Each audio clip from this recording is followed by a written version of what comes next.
Robin hood और टिनका। अब ये पहले ही बताया जा चुका है कि रॉबिन हुड के सिर पर 200 पाउंड कैसे रखे गए थे और नॉटिंघम के शेरिफ ने कैसे कसम खाई थी कि वह खुद रॉबिन को पकड़ लेगा, क्योंकि वह 200 पाउंड लेना चाहता था और इसलिए भी क्योंकि मारा गया व्यक्ति उसका अपना रिश्तेदार था।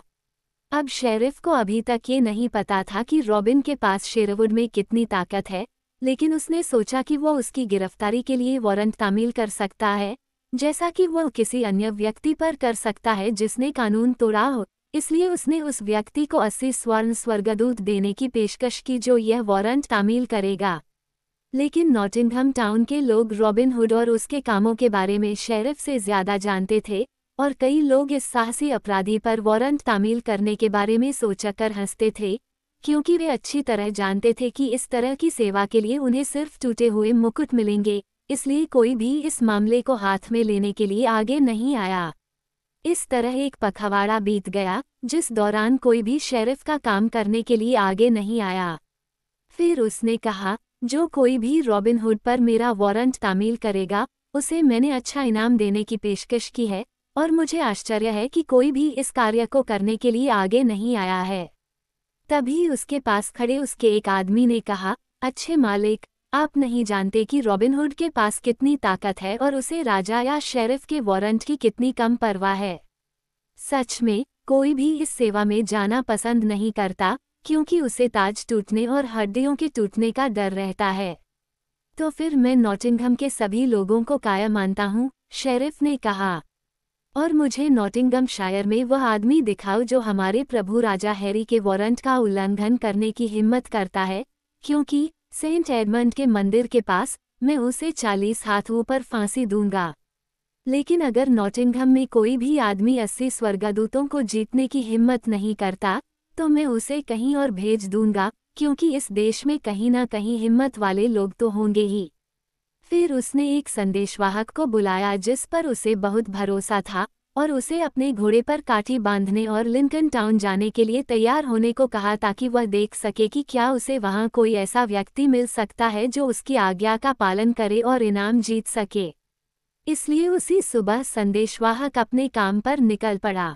नॉटिंघम से लिंकन तक जाने वाले धूल भरे राजमार्ग पर सूरज की रोशनी चमक रही थी, जो पहाड़ियों और घाटियों पर फैला हुआ था।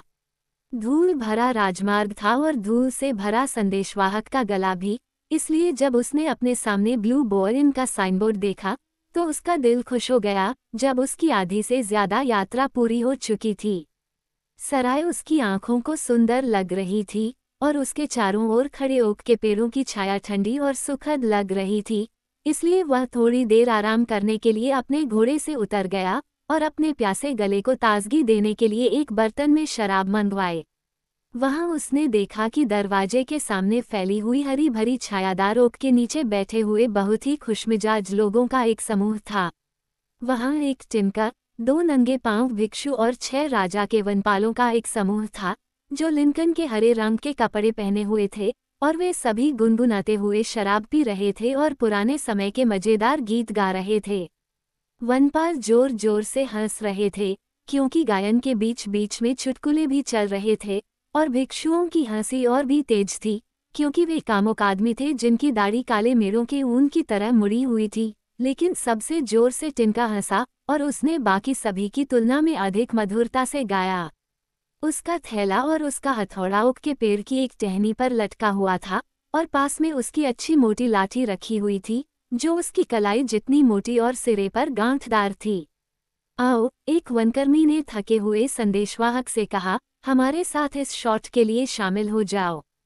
हो जमींदार, प्रत्येक आदमी के लिए एक ताज़ा बर्तन शराब लाओ। दूत वहां उपस्थित अन्य लोगों के साथ बैठने में प्रसन्न था, क्योंकि उसके अंग थके हुए थे और शराब अच्छी थी। अब तुम इतनी तेजी से क्या समाचार लेकर आए हो? एक ने कहा, और आज तुम कहाँ जा रहे हो? संदेशवाहक एक बातूनी व्यक्ति था और उसे गपशप करना बहुत पसंद था। इसके अलावा शराब के बर्तन ने उसके दिल को गर्म कर दिया, इसलिए सराय की बेंच के एक कोने में खुद को स्थापित करते हुए, जबकि मेजबान दरवाजे पर झुका हुआ था और परिचारिका अपने हाथों को अपने एप्रन के नीचे रखकर खड़ी थी, उसने बड़ी सहजता से समाचारों का अपना बजट खोला। उसने शुरू से ही सब कुछ बता दिया, कैसे रॉबिन हुड ने वनपाल को मार डाला था और कैसे वह कानून से बचने के लिए हरे जंगल में छिप गया था, कैसे वह वहां कानून के खिलाफ रह रहा था, भगवान जाने महामहिम के हिरणों को मार रहा था और मोटे मठाधीश, शूरवीर और एस्क्वायर पर टोल लगा रहा था ताकि कोई भी उसके डर से चौड़ी वॉटलिंग स्ट्रीट या फॉसवे पर भी यात्रा करने की हिम्मत न करे। कैसे शेरिफ ने इसी बदमाश पर राजा का वारंट तामील करने का मन बनाया था, हालांकि उसे राजा या शेरिफ के वारंट की कोई परवाह नहीं थी, क्योंकि वह कानून का पालन करने वाला व्यक्ति नहीं था। फिर उसने बताया कि कैसे पूरे नॉटिंघम टाउन में इस वारंट को तामील करने के लिए कोई नहीं मिल सका, क्योंकि उसके सिर फट गए थे और हड्डियां टूट गई थीं, और कैसे वह संदेशवाहक अब लिंकन टाउन की ओर जा रहा था ताकि यह पता लगा सके कि लिंकन के लोग कितने साहसी हो सकते हैं। अब मैं सचमुच अच्छे बैनबरी टाउन से आया हूँ, हंसमुख टिंकन ने कहा, और नॉटिंघम के आसपास कोई भी नहीं शेरवुड और न ही निशांत मेरी पकड़ को रोक सकता है। क्यों दोस्तों, मैं एली के उस पागल बदमाश साइमन से नहीं मिला, यहाँ तक कि हर्टफोर्ड टाउन के प्रसिद्ध मेले में भी, और उसे लेस्ली के सर रॉबर्ट और उसकी महिला के सामने उस जगह पर रिंग में नहीं हराया। ये वही रॉबिन हुड है जिसके बारे में मुझे पता है, मैंने पहले कभी नहीं सुना। एक बहुत ही मज़ेदार तलवार है, लेकिन अगर वह मजबूत है तो क्या मैं उससे भी मजबूत नहीं हूँ?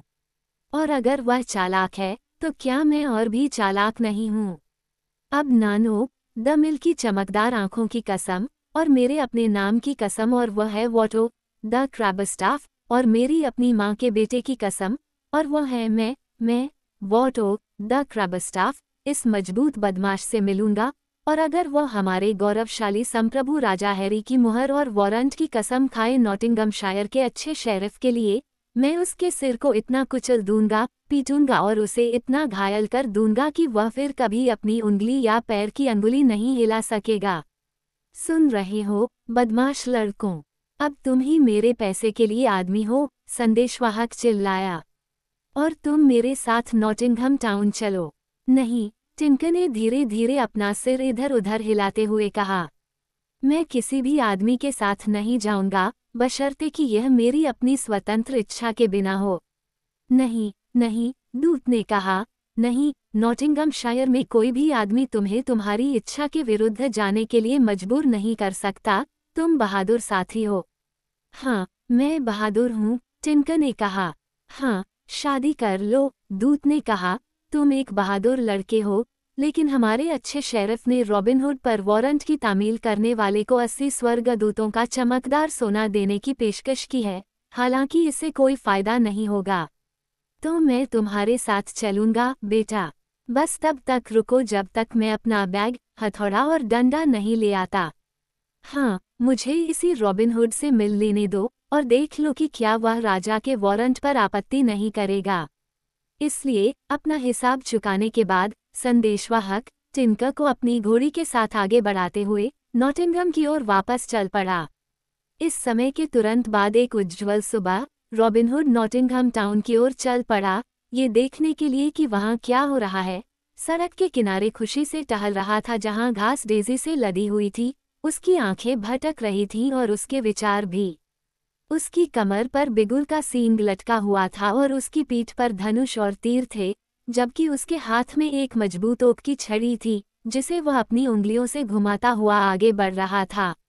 इस तरह वह एक छायादार गली से गुजर रहा था। उसने एक टिंकर को आते देखा जो पास आते ही एक मजेदार गाना गा रहा था।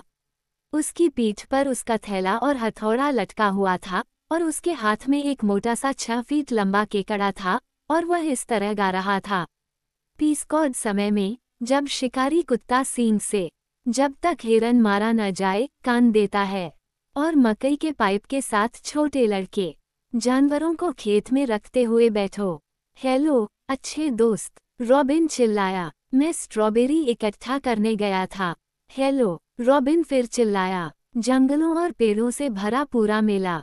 हेलो, क्या तुम बहरे हो? अच्छा दोस्त, मैं कहता हूँ, और तुम कौन हो जो इतनी हिम्मत से एक सुंदर गीत को रोक रहे हो? टिंकर ने गाना बंद करते हुए कहा, नमस्ते, अपने आप को चमकाओ, चाहे तुम अच्छे दोस्त हो या नहीं।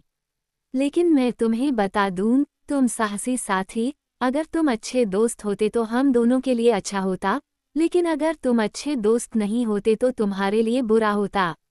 और तुम कहाँ से आए हो, मेरे कामुक तलवार? रॉबिन ने कहा। मैं बैंबरी से आया हूँ, टिंकर ने उत्तर दिया। काश, रॉबिन ने कहा, मैंने सुना है कि आज की सुबह एक दुखद समाचार आया है। हाँ, क्या ये सच है? टिंकर ने उत्सुकता से कहा। कृपया जल्दी से बताओ, क्योंकि मैं पेशे से टिंकर हूँ, जैसा कि तुम देख रहे हो, और चूंकि मैं अपने पेशे में हूँ, इसलिए मैं खबरों के लिए लालची हूँ, ठीक वैसे ही जैसे एक पुजारी पैसों के लिए लालची होता है। ठीक है, रॉबिन ने कहा, तुम और मैं बताएंगे, लेकिन हिम्मत रखो, क्योंकि खबर दुखद है, मैं जानता हूँ। ऐसा है, मैंने सुना है कि 2 टिंकर शराब और बियर पीने के लिए स्टॉक में हैं। टिंकर ने कहा, अब एक मरी तुझे और तेरी खबरों को पकड़ लेगी, तू घटिया कुत्ते है, क्योंकि तू अच्छे लोगों के बारे में बुरा बोलता है। लेकिन यह वाकई दुखद खबर है, क्योंकि 2 मजबूत लोग बेड़ियों में जकड़े हुए हैं। नहीं, रॉबिन ने कहा, तुमने निशाना चूक दिया है और तुम गलत सुआ के लिए रो रहे हो। समाचार का दुख यह है कि केवल 2 ही सुआ हैं, जबकि बाकी देश भर में खुलेआम घूम रहे हैं।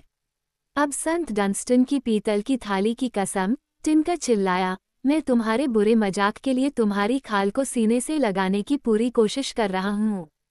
लेकिन जिन लोगों को शराब और बियर पीने के लिए काठ में ठूंस दिया जाए, मुझे यकीन है कि तुम अपना हिस्सा नहीं खोओगे।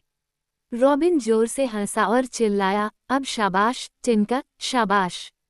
क्यों, तुम्हारी बुद्धि बियर की तरह है, और जब खट्टी हो जाती है, तो सबसे ज्यादा झाग पैदा करती है।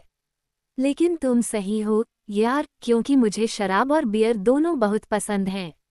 इसलिए सीधे मेरे साथ ब्लू बोआ के साइन के पास आओ, और अगर तुम वैसा ही पीते हो जैसा तुम दिख रहे हो, और मैं जानता हूँ कि तुम अपनी शक्ल सूरत पर यकीन करोगे, तो मैं तुम्हारा गला इतनी अच्छी देसी शराब से भिगो दूंगा, जितनी पूरे नॉटिंगमशायर में कभी नहीं पी गई होगी।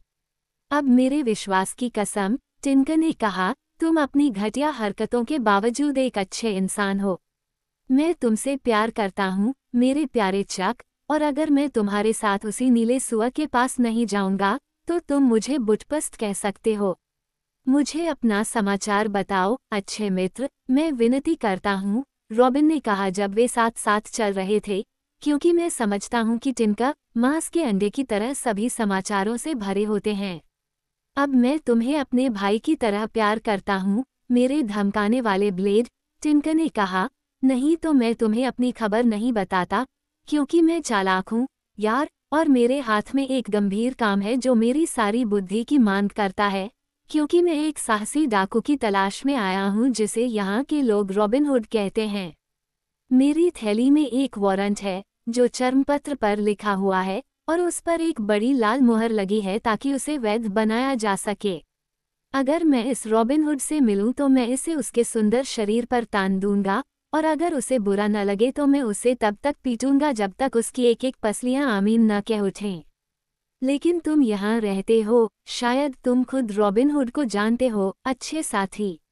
हाँ, शादी करो, मैं कुछ करता हूँ, रॉबिन ने कहा, और मैंने उसे आज सुबह ही देखा है। लेकिन, टिंकर, लोग कहते हैं कि वह एक दुष्ट, धूर्त चोर है। तुम्हें अपने वारंट पर नजर रखनी चाहिए, यार, वरना वह तुम्हारी थैली से ही उसे चुरा सकता है। उसे कोशिश करने दो, टिंकर चिल्लाया। वह चालाक हो सकता है, लेकिन मैं भी चालाक हूँ। काश मैं उसे अभी यहाँ पाता, आदमी से आदमी। और उसने अपनी भारी लाठी फिर से घुमाई। लेकिन वह कैसा आदमी है, बेटा? बिल्कुल मेरे जैसा, रॉबिन ने हंसते हुए कहा, और कद और उम्र में भी लगभग वही, और उसकी आंखें भी नीली हैं। नहीं, टिंकर ने कहा, तुम तो एक नौसिखिया युवक हो। मैंने सोचा था कि वह एक बड़ा दाढ़ी वाला आदमी होगा। नॉटिंघम के लोग उससे बहुत डरते थे। सच में, वह न तो इतना बूढ़ा है और न ही इतना मोटा, जितना तुम हो, रॉबिन ने कहा। लेकिन लोग उसे क्वार्टर स्टाफ चलाने में माहिर कहते हैं।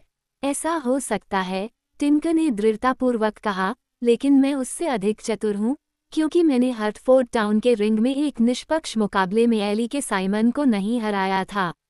लेकिन अगर तुम उसे जानते हो, मेरे हंसमुख ब्लेड, क्या तुम मेरे साथ चलोगे और मुझे उसके पास ले जाओगे? शेरिफ ने मुझसे 80 उज्ज्वल स्वर्गदूतों का वादा किया है यदि मैं दुष्ट के शरीर पर वारंट तान दूं, और उनमें से 10 मैं तुम्हें दूंगा यदि तुम मुझे उसे दिखाओ। हाँ, वही तो मैं करूंगा, रॉबिन ने कहा, लेकिन मुझे अपना वारंट दिखाओ, यार, जब तक मैं देख न लूं कि यह सही है या नहीं। टिंकर ने जवाब दिया, मैं ऐसा नहीं करूंगा, यहाँ तक कि अपने भाई के साथ भी नहीं। कोई भी व्यक्ति मेरा वारंट तब तक नहीं देखेगा जब तक मैं इसे उस साथी के शरीर पर न तान दूं। ऐसा ही हो, रॉबिन ने कहा, और तुम इसे मुझे मत दिखाना, मैं नहीं जानता कि तुम इसे किसे दिखाओगे। लेकिन हम यहाँ नीले सुआ के चिन्ह पर हैं, इसलिए हमें अंदर आने दो और उसके भूरे अक्टूबर का स्वाद चखने दो। नॉटिंघमशायर में ब्लू बोअ से ज्यादा मीठी कोई सराय नहीं मिल सकती। किसी के पास इतने प्यारे पेड़ नहीं थे, या वो इतनी लहलहाती क्लेमाटिस और मीठी वुडबाइन से ढका हुआ नहीं था।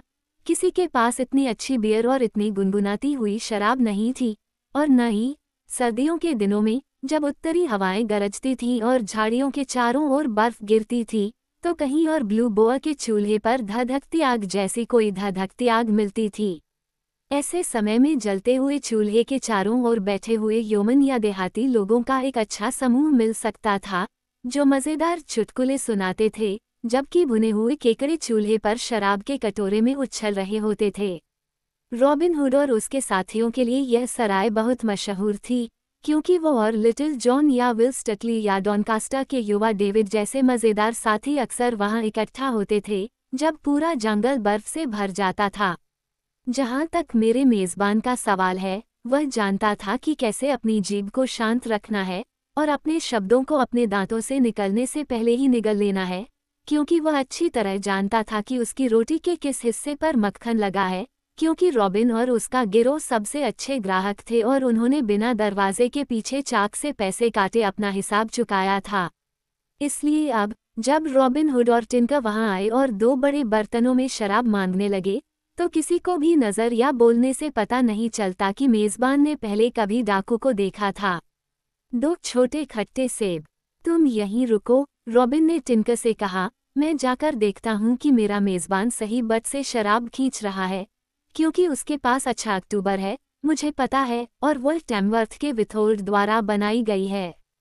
ऐसा कहकर वह अंदर गया और मेज़बान से फुसफुसाकर कहा कि अच्छी अंग्रेजी शराब में फ्लेमिश का एक माप मजबूत पानी मिला दे, जो उसने किया और उसे उनके पास ले आया। हमारी लेडी की कसम, टिंकर ने शराब का एक लंबा घूंट पीने के बाद कहा, वही विथोल्ड ऑफ टैमवर्थ एक बहुत अच्छा सेक्सन नाम भी, मैं तुम्हें बताना चाहता हूँ, सबसे अधिक गुनगुनाती शराब बनाती है जो कभी वॉटो क्रैबस्टाफ के होठों से गुजरी थी। पी लो यार, पी लो, रॉबिन चिल्लाया, इस बीच सिर्फ अपने होंठ गीले करता रहा। हो, जमींदार, मेरे दोस्त को भी यही चीज़ एक और गिलास में ला दो। और अब एक गाना शुरू करो, मेरे खुशमिजाज ब्लेड। हाँ, मैं तुम्हें एक गाना सुनाऊंगा, मेरे प्यारे दोस्त, टिंकर ने कहा, क्योंकि मैंने अपने जीवन में कभी भी ऐसी शराब नहीं पी थी। हमारी लेडी की कसम, यह अभी भी मेरे सिर को गुनगुनाती है।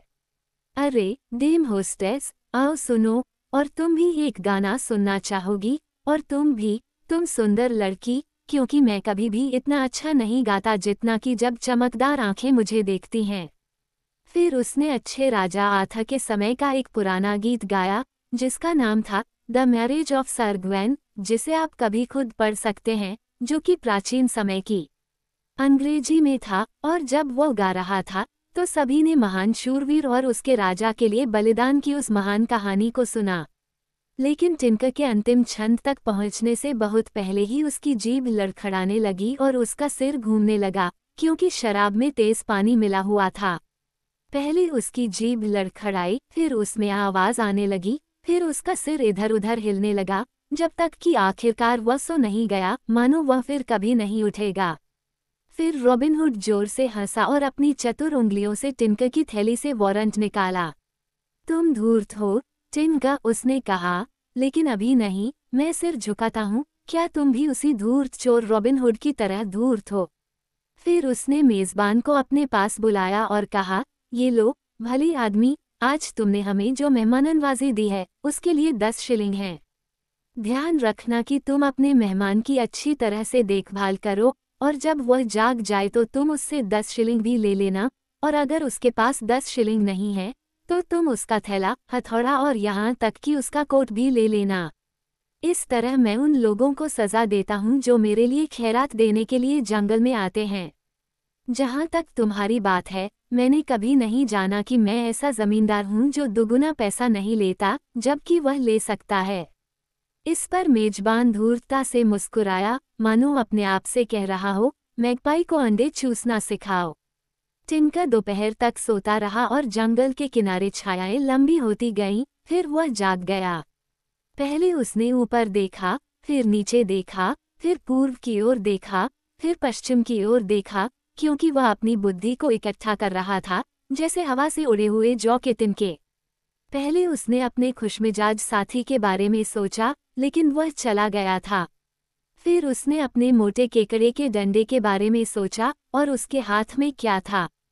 फिर अपने वारंट के बारे में और उन 80 स्वर्गदूतों के बारे में जो उसे रॉबिन हुड पर तामील करने के लिए मिलने वाले थे।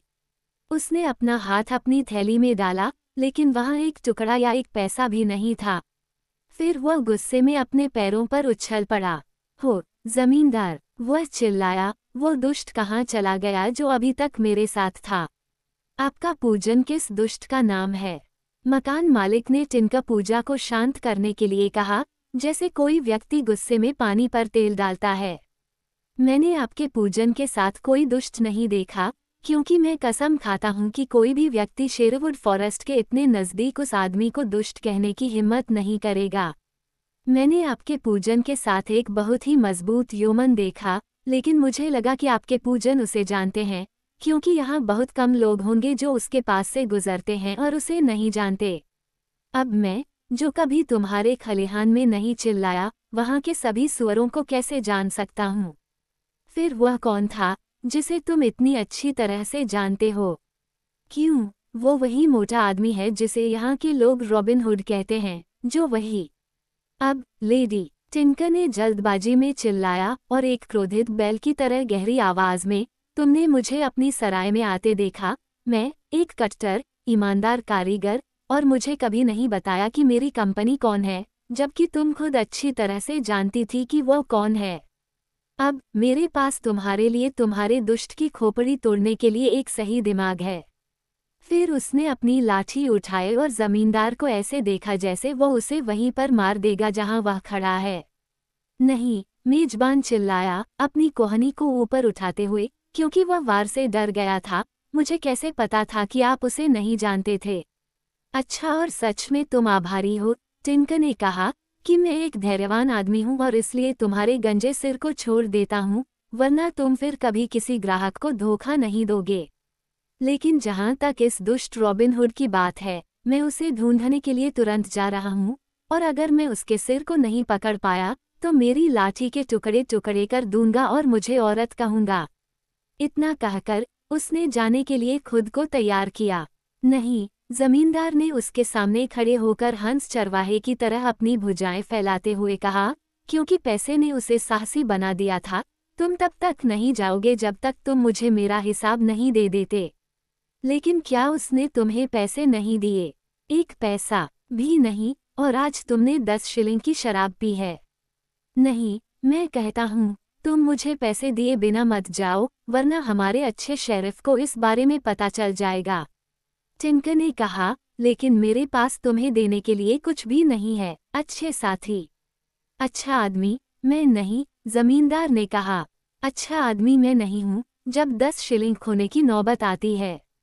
जो कुछ तूने मुझ पर बकाया है, उसे मुझे दे दे, या फिर अपना कोट, थैला और हथौड़ा छोड़ दे। फिर भी, मैं जानता हूँ कि वे 10 शिलिंग के बराबर नहीं हैं, और मैं इससे हार जाऊंगा। नहीं, अगर तू हिला, तो मेरे अंदर एक बड़ा कुत्ता है और मैं उसे तेरे ऊपर छोड़ दूंगा। माकिन, तू दरवाजा खोल और ब्रायन को बाहर निकाल दे, अगर यह आदमी एक कदम भी हिला। नहीं, टिनका ने कहा, क्योंकि देश में घूमते घूमते उसने सीख लिया था कि कुत्ते क्या होते हैं। जो कुछ भी तुम चाहते हो, ले लो और मुझे शांति से विदा होने दो, और एक मुरे को भी तुम्हारे साथ जाने दो। लेकिन हे जमींदार, अगर मैं उस बदमाश को पकड़ लूंगा तो मैं कसम खाता हूँ कि वह जो कुछ भी उसने लिया है उसका पूरा ब्याज सहित भुगतान करेगा। ऐसा कहकर वह अपने आप से बातें करता हुआ जंगल की ओर चला गया, जबकि जमींदार और उसकी पत्नी तथा माकन खड़े खड़े उसकी ओर देख रहे थे, और जब वह चला गया तो वे हंसने लगे। मकान मालिक ने कहा, रॉबिन, और मैंने उसके पूरे बैग को बड़े करीने से उतार दिया। अब लगभग इसी समय हुआ कि रॉबिन हुड जंगल से होते हुए फॉसवे की ओर जा रहा था, ये देखने के लिए कि वहाँ क्या देखने को मिलता है, क्योंकि चांद पूरा हो चुका था और रात में उजाला होने का वादा किया जा रहा था। उसके हाथ में उसका मोटा ओक का डंडा था और उसकी बगल में उसका बिगुल हॉर्न लटका हुआ था। जब वह इस तरह से जंगल के रास्ते पर सीटी बजाता हुआ चला जा रहा था तो दूसरे रास्ते से टिनका आया, जो अपने आप में बड़बड़ा रहा था और गुस्से में बैल की तरह अपना सिर हिला रहा था, और इस तरह अचानक मोड़ पर वे आमने सामने आ गए। दोनों कुछ देर के लिए स्थिर खड़े रहे और फिर रॉबिन बोला, हेलो मेरे प्यारे पक्षी, उसने हंसते हुए कहा, तुम्हें तुम्हारा बियर कैसा लगता है? क्या तुम मेरे लिए दूसरा गाना नहीं गाओगी? टिनका ने पहले तो कुछ नहीं कहा, लेकिन रॉबिन को गंभीर चेहरे से देखता रहा। अब उसने आखिरकार कहा, मुझे खुशी है कि मैं तुमसे मिला, और अगर मैं आज तुम्हारी हड्डियों को नहीं हिला पाया तो मैं तुम्हें अपनी गर्दन पर अपना पैर रखने की अनुमति देता हूँ। पूरे दिल से, रॉबिन ने खुशी से कहा, मेरी हड्डियों को हिला दो, तुम कर सकते हो। ऐसा कहते हुए उसने अपनी छड़ी पकड़ी और खुद को चौकन्ना कर लिया। फिर टिनका ने उसके हाथों पर थूका और अपनी छड़ी पकड़कर सीधे दूसरे पर टूट पड़ा। उसने 2 या 3 वार किए, लेकिन जल्द ही उसे लगा कि उसका मुकाबला हो गया है, क्योंकि रॉबिन ने उन सभी को रोक दिया और टिनका के सोचने से पहले ही उसने बदले में उसकी पसलियों पर तमाचा मारा। इस पर रॉबिन जोर से हंसा और टिनका पहले से कहीं ज्यादा क्रोधित हो गया और अपनी पूरी ताकत से फिर से वार किया। फिर से रॉबिन ने 2 वार रोक दिए, लेकिन तीसरे वार में टिनका के शक्तिशाली वार से उसकी छड़ी टूट गई। अब बुरा हो, गद्दार छड़ी, रॉबिन चिल्लाया, जब छड़ी उसके हाथों से गिर गई, तुम एक बेकार छड़ी हो जो मेरी जरूरत के समय में मेरी इस तरह सेवा करोगे। टिनका ने कहा, अब तुम मेरे सामने आत्मसमर्पण कर दो, क्योंकि तुम मेरे बंदी हो, और यदि तुम ऐसा नहीं करोगे तो मैं तुम्हारे सिर को पीसकर हलवा बना दूंगा। इस पर रॉबिन हुड ने कोई उत्तर नहीं दिया, बल्कि अपने सींग को होठों पर लगाकर जोर से और स्पष्ट 3 धमाके किए। हाँ, टिनका ने कहा, तुम उड़ा सकते हो, लेकिन तुम्हें मेरे साथ नॉटिंघम टाउन चलना होगा, क्योंकि शेरिफ तुम्हें वहां देखना चाहेगा। अब क्या तुम आत्मसमर्पण करोगे या मुझे तुम्हारा सुंदर सिर तोड़ना पड़ेगा? मुझे खट्टी शराब पीनी ही है, मुझे पीनी ही है, रॉबिन ने कहा, लेकिन मैंने पहले कभी किसी के सामने आत्मसमर्पण नहीं किया, और वह भी मेरे शरीर पर घाव या निशान के बिना। और नहीं, जब मैं सोचता हूँ तो मैं अब आत्मसमर्पण करूँगा। हो, मेरे खुशमिजाज लोगों, जल्दी आओ। तभी जंगल से लिटिल जॉन और 6 मोटे ताजे योद्धा लिंकन ग्रीन पोशाक पहने हुए बाहर निकले। अब अच्छे स्वामी, लिटिल जॉन चिल्लाया, आपको क्या जरूरत है कि आप अपना हॉर्न इतनी जोर से बजा रहे हैं? वहाँ एक टिनका खड़ा है, रॉबिन ने कहा, जो मुझे नॉटिंघम ले जाना चाहता है, जहाँ मुझे फांसी के पेड़ पर लटका दिया जाएगा। तो फिर उसे तुरंत फांसी दे दी जाएगी, लिटिल जॉन चिल्लाया, और वह और अन्य लोग उसे पकड़ने के लिए टिनका की ओर दौड़े। नहीं, उसे मत छुओ, रॉबिन ने कहा, क्योंकि वह एक बहुत ही तगड़ा आदमी है। वह पेशे से एक मजबूत आदमी है और स्वभाव से एक मजबूत आदमी है, इसके अलावा वह एक सुंदर गीत गाता है। अच्छा साथी, क्या तुम मेरे सभी खुशमिजाज लोगों में शामिल होगे? तुम्हें 1 साल में लिंकन ग्रीन के 3 सूट मिलेंगे, इसके अलावा 40 मार्क फीस होगी। तुम हमारे साथ सब कुछ साझा करोगे और ग्रीनवुड में एक खुशहाल जीवन बिताओगे, क्योंकि हमें कोई चिंता नहीं है, और शेरवुड की मीठी छाया में दुर्भाग्य हमारे ऊपर नहीं आता है, जहां हम भूरे हिरन का शिकार करते हैं और हिरन का मांस और मीठी जई की टिकियां, दही और शहद खाते हैं। क्या तुम मेरे साथ चलोगे? हाँ, शादी कर लो, मैं भी तुम सबके साथ शामिल हो जाऊंगा, टिनका ने कहा, क्योंकि मुझे एक खुशहाल जीवन पसंद है और मैं तुमसे प्यार करता हूँ, अच्छे मालिक, हालांकि तुमने मेरी पसलियों पर वार किया और मुझे धोखा देकर सौदे में फंसाया। मैं ये स्वीकार करना चाहता हूँ कि तुम मुझसे ज्यादा धूर्त और चालाक आदमी हो, इसलिए मैं तुम्हारी बात मानूंगा और तुम्हारा सच्चा सेवक बनूंगा। इसलिए सभी ने जंगल की गहराई की ओर रुख किया, जहां अब टिंकर रहने वाला था। कई दिनों तक वह बैंड के लिए गीत गाता रहा, जब तक कि प्रसिद्ध एलन डेल उनके साथ शामिल नहीं हो गया, जिसकी मधुर आवाज के सामने बाकी सभी कौवे की तरह कठोर लगते थे, लेकिन उसके बारे में हम आगे जानेंगे।